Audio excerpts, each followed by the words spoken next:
একটা মেয়ে তার লাইফে কত কিছু করে ফেলে। সে কিন্তু চাইলেই তার নিজেকে অনেক কিছুতে প্রমাণ করতে পারে। তো আসসালামু আলাইকুম এভরিওয়ান, আজকে আপনাদের সাথে আমার ডেইলি ব্লগ শেয়ার করছি। হ্যাঁ, একজন মেয়েকে কখনোই আপনি হালকাভাবে নেবেন না।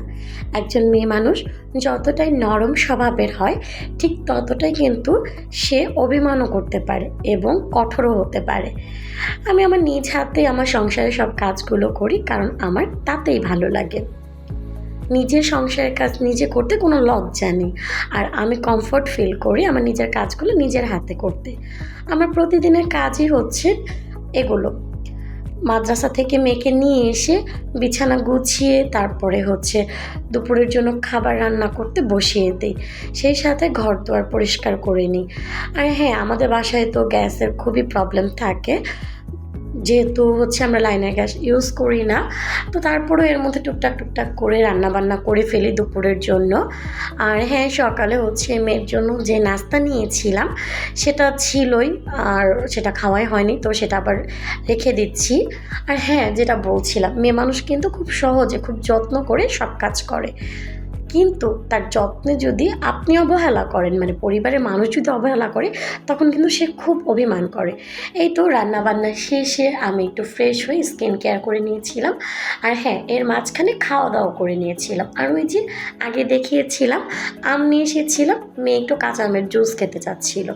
তো আম যেহেতু নিয়ে এসেছি, আসলে অল্প পরিমাণে একটু জুস তৈরি করব, আর সাথে একটুখানি আমের চাটনি করে রাখবো। তো এই জন্য হচ্ছে গিয়ে আমগুলো কেটে ধুয়ে সুন্দর করে পরিষ্কার করে নিচ্ছি। আর এই যে আজকে আমাদের ফ্যামিলির নতুন একজন মেম্বার, পুদিনা সুন্দরীকে নিয়ে এসেছি।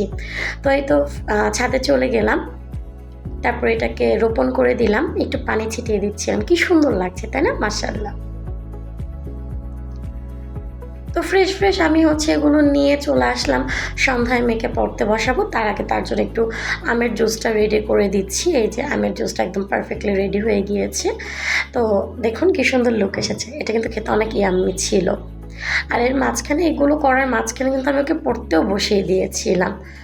এক হাতে কিন্তু আমাদেরকে সব কাজ করতে হয়, আসলে আমরা সুপার ওম্যান। সাথে একটু চিপস ভেজে নিলাম, কুড়মুড়ে সন্ধ্যার নাস্তা খাওয়া হয়ে যাবে।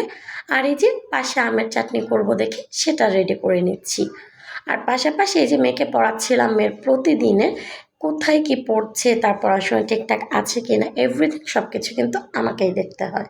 তার বাবাও দেখে, বাট মেইন টিউটর আমি নিজেই।